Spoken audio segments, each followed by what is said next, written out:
Naaresto ng mga operatiba ng Vinzons Municipal Police Station ang rank number 10 Provincial Most Wanted Person bandang alas 5:30 ng umaga nitong Abril 27, taong kasalukuyan sa Barangay Calamunding, Labo, Camarines Norte.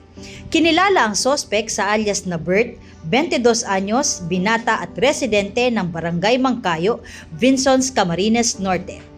Inaresto ang sospek sa bisa ng warrant of arrest para sa kasong acts of lasciviousness na may kaugnayan sa Republic Act 7610 o Special Protection of Children Against Abuse, Exploitation and Discrimination Act.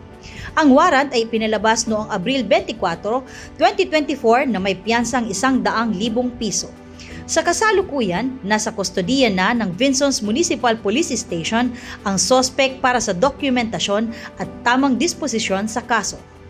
Patuloy ang kampanya ng kapulisan laban sa kriminalidad upang matiyak ang kaligtasan ng komunidad. Muling paalala ng kapulisan, makipagtulungan sa mga autoridad at agad na iulat ang anumang kahinahinalang aktibidad sa inyong lugar. Sa pinaigting na kampanya laban sa kriminalidad, patuloy na naninindigan ang kapulisan katuwang ang mamamayan upang mapanatili ang hustisya at kapayapaan sa buong Camarines Norte. Mula sa Camarines Norte Police Provincial Office, ako si Police Staff Sergeant Cecilia Caudilla, nag-uulat para sa Police News Network. At ito ang bagong PNP para sa bagong Pilipinas. Serbisyong mabilis, tapat at nararamdaman.